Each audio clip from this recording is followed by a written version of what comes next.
श्री स्वामी समर्थ। जय जय स्वामी समर्थ। वैशूज भक्ती चॅनलमध्ये तुम्हा सर्वांच्या मनापासून खूप खूप स्वागत आहे। तुमच्या सर्व चांगल्या इच्छा पूर्ण हो हे स्वामी चरणी प्रार्थना करते व आजचा हा व्हिडिओ सुरू करते। तर बघा, स्वामी माऊलींचा फोटो आई रूपात का दाखवला, माऊली रूपात का दाखवले, हे मोठा प्रश्न आहे।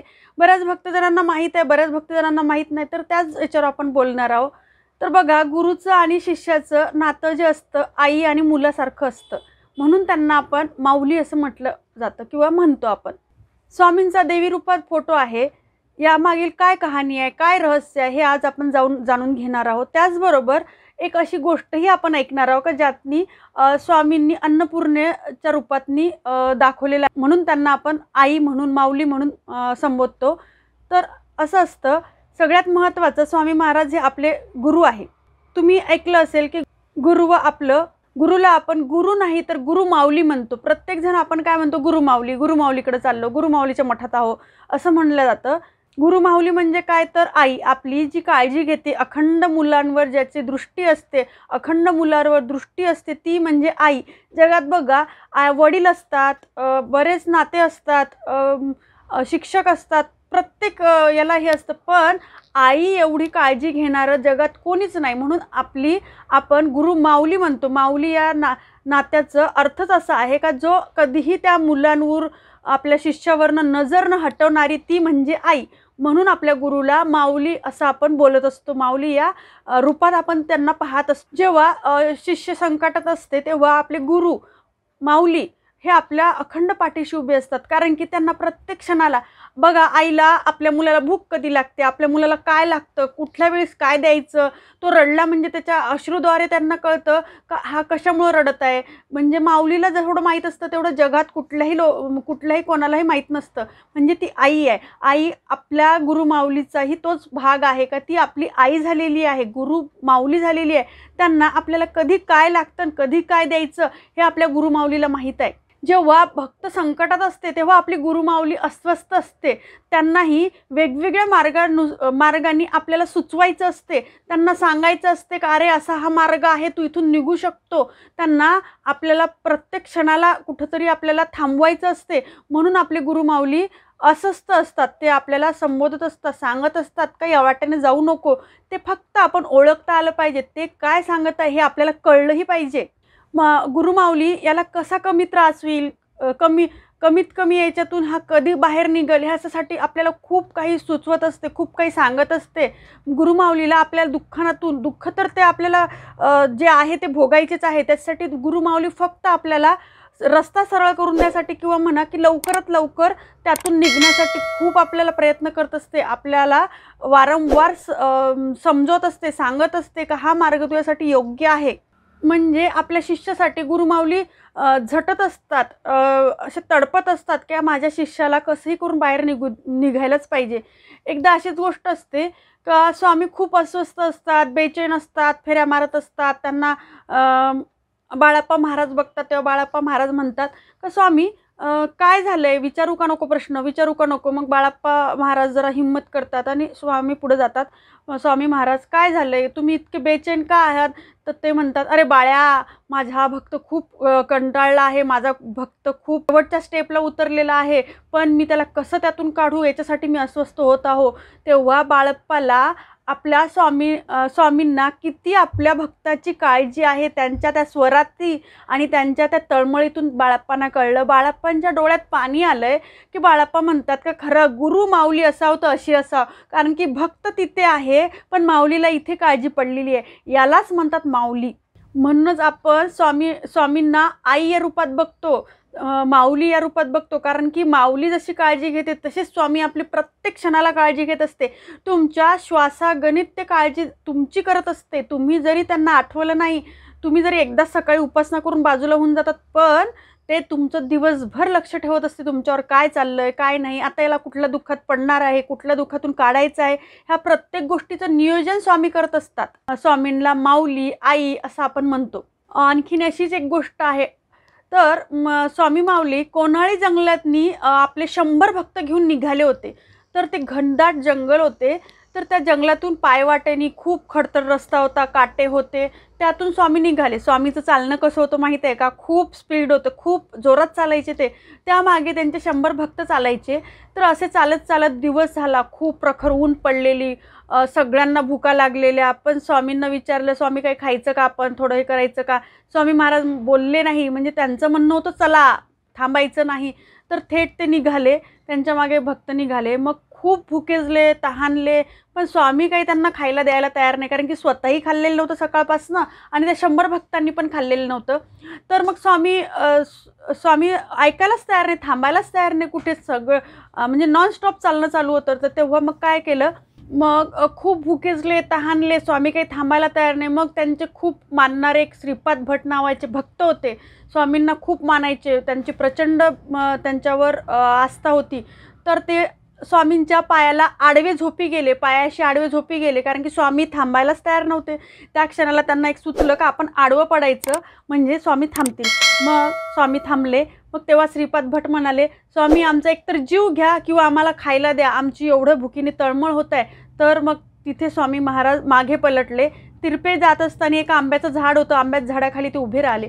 त्या क्षणाला त्या भक्तांना कळलं, कारण की भक्त असे पक्के होते का ते स्वामी थांबले म्हणजे कळत होतं का आता इथं थांबणार आहे स्वामी. स्वामी नजर जिकडं फिरवली त्यांना कळतं इथं काहीतरी आहे. एवढे भक्त पक्के होते, आपल्यासारखे डगमगणारे नव्हते.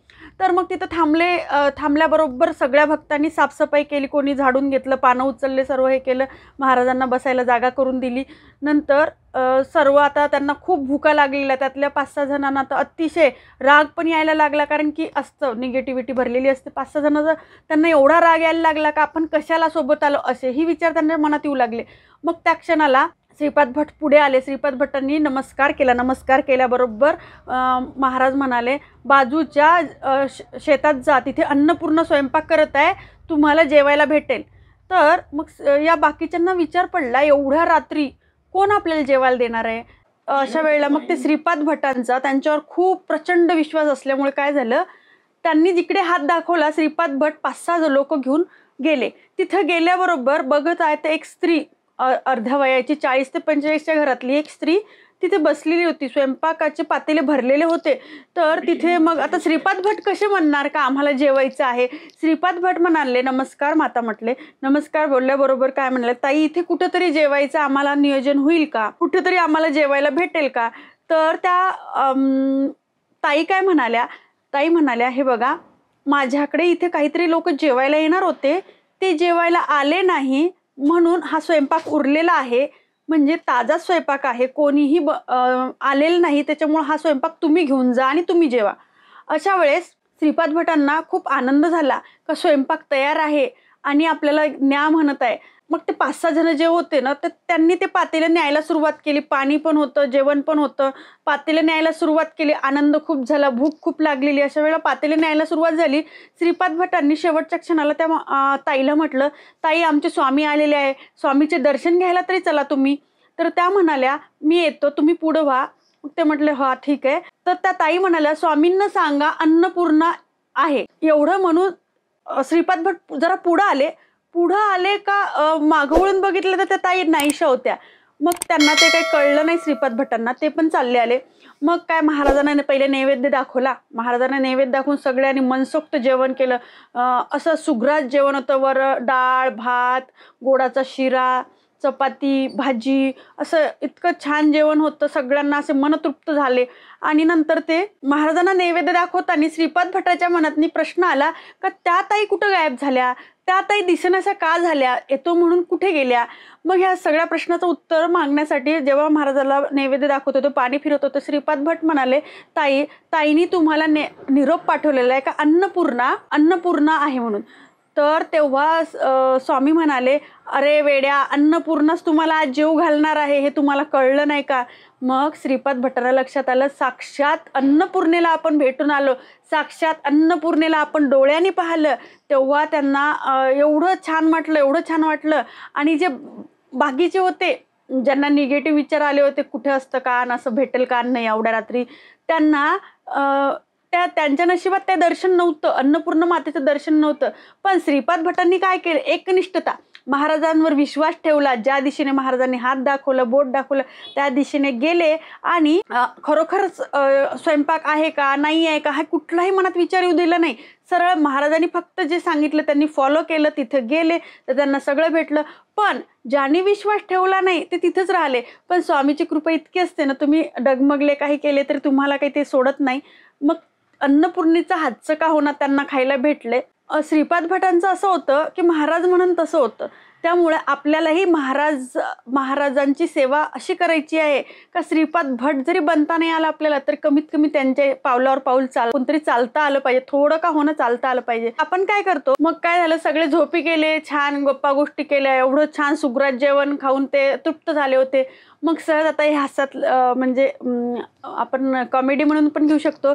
तर दुसऱ्या दिवशी ते पातेले जमलेले होते, एवढे मोठे पातेले. आता दुसऱ्या दिवशी मग श्रीपाद भटांनी विचारलं का महाराज या पातेल्यांचं काय करायचं. अरे ये अपना है तुम्हारा है लेके जाओ, महाराजांनी या शब्दात त्यांना उत्तर दिलं. म्हणजे स्वामींच्या तुम्ही जवळ गेल्यावर कुठलंच तुम्हाला कमी पडत नाही. अन्नपूर्णेच्या हातून खाऊ घातले म्हणून महाराजाला आपण अन्नपूर्ण मातेच्या रूपात पण बघतो. यामागील ही पण एक कथा आहे. म्हणजे ती एक माऊलीच आहे. तहानल्याला पाणी, भुकेल्याला अन्न देणं हे आपली माऊली काम करत असते. तर तुमचे कुठलेही प्रश्न असले, कुठलेही मोठ्यातले मोठे प्रॉब्लेम असले तर हे स्वामीच आपल्याला त्यातून काढणार आहे. या कथेतून आपल्याला कळतं स्वामी नक्कीच आपल्याला योग्य मार्ग दाखवत असते. क्षणाक्षणाला ते आपल्याला सांगत असते. फक्त ते दृष्टिकोन, ती दृष्टी आपल्याला यायला पाहिजे. पण दृष्टी केव्हा येईल, आपण जेव्हा त्यांच्या भक्तीत लीन राहू. जसे श्रीपाद भटांना दृष्टी आलेली होती तर स्वामी आपले आत्ता जी भूक लागली ती फक्त स्वामी मिटवू शकते, ती आपल्याला दृष्टी आत्ता या क्षणाला आली पाहिजे. आणि आई कधीही आपल्या मुलाचं वाईट चिंतत नाही. बघा कितीही कशी आई असली तरी आपल्या मुलाचं कधीही वाईट चिंतत नाही. तशी गुरुमाऊली ही आपली आई आहे, ती कधीच आपलं वाईट चिंतेल का? नाही चिंतणार. ते नाही का प्रत्येक क्षणाला आपल्याला संकेत देत असते. कुठली काळजीच्या पोटी आपल्याला कुठून ना कुठून काहीतरी संकेत देतच असते. तर आपल्याला फक्त ते समजायला पाहिजे. स्वामींनी भक्तांना ज्याच्या ते आता कोणी शंकराला मानतो, कोणी हनुमानाला मानते, कोणी लक्ष्मीला मानते, अशा प्रत्येक रूपातनी स्वामींनी सगळ्याला ज्याचा भाव जसा, जयाचा भावार्थ जैसा तयाचा लाभार्थ तैसा, अशा प्रकारे त्यांनी स्वामींनी जशाला तशा रूपातनी, जसं की मी आता शंकर भक्त आहे तर मला शंकराच्या रूपातनी अवतार दाखवलेला आहे. मारुती असा भक्त आहे तर मारुती रूपातनी भक्त दाखवलेला आहे. तर असंच एकदा त्यांनी एका मावशीला लक्ष्मीची प्रचंड भक्ती करत होती तर त्यांना लक्ष्मीच्या रूपात सुद्धा स्वामींनी ते रूप दाखवलेलं आहे. म्हणजे त्या आईच्या रूपात सुद्धा लक्ष्मी आईच्या रूपात सुद्धा ते प्रकटले होते. म्हणून त्यांना आई हे पण म्हटलं जाते. म्हणून रोजची पूजा, नामस्मरण हे केल्याने आपल्याला आत्मिक बळ मिळते. ते पुन्हा पुन्हा करावं असं वाटतं. म्हणजे आपण स्वामीजवळ पुन्हा पुन्हा जात असतो. त्याला अधिक विश्वास वाढायला लागतो. ती आपल्या भक्तीमुळे ईश्वरी ताकद आपल्या पाठीशी प्रबळपणे उभी राहते. जीवनाकडे बघण्याचा एक सकारात्मक दृष्टिकोन बनतो. जीवनाकडे बघण्याचा एक सकारात्मक दृष्टिकोन येतो. हळूहळू आपण प्रत्येक क्षणाला, प्रत्येक गोष्टीला दोष द्यायला लागत नाही. आपण कधीही कुठल्याही मोठ्या गोष्टीतून निराशा येत असेल तर निराशेपासून आपण दूर राहतो. निराशा आपल्या जवळ येत नाही, कारण की सकारात्मकता आपल्याकडे खूप प्रमाणात असते. त्यामुळे आपण निराशेकडे वळत नाही. एक मार्ग जेव्हा बंद होतो तेव्हा आपोआप दुसरा मार्ग उघडलेला दिसतो. हे फक्त आणि फक्त स्वामी कृपेमुळे होतं. तर हे सर्व गोष्टी कशामुळे होते? कारण की स्वामींचं लक्ष आपल्यावर असतं. स्वामीची एक शक्ती आपल्या सोबत असते. त्यामुळे ह्या सगळ्या गोष्टी होत असतात. स्वामी हे माऊली रूपात का आहे, स्वामींचा देवी रूपात फोटोचे रहस्य काय आहे, त्यामागील कथा काय, हे सर्व आपण या व्हिडिओमध्ये बघितलेलं आहे. तो कसा वाटला, ती माहिती तुम्हाला कशी वाटली व गोष्ट पण कशी वाटली, आणि स्वामींचा देवी रूपातला फोटो व त्यामागील रहस्य आपण जाणून घेतलेले आहे. तर ही छोटीशी गोष्ट आणि यामागील माहिती तुम्हाला कशी वाटली हे मला नक्की कमेंटद्वारे कळवा. तसेच वैशूज भक्ती चॅनलला सबस्क्राईब करा, लाईक पण करा, शेअर पण करा. अशाच नवीन व्हिडिओ सोबत, छान छान माहिती सोबत. तोपर्यंत तुमची व तुमच्या परिवाराची काळजी घ्या. तसेच वैशूज भक्ती चॅनलवरचे इतर व्हिडिओ बघा. तुमचे भरभरून प्रतिसाद भेटत आहे, त्यामुळे मला रोजचा व्हिडिओ करायची एक उत्स्फूर्तता येत आहे. आता निरोप घेते. श्री स्वामी समर्थ. जय जय स्वामी समर्थ.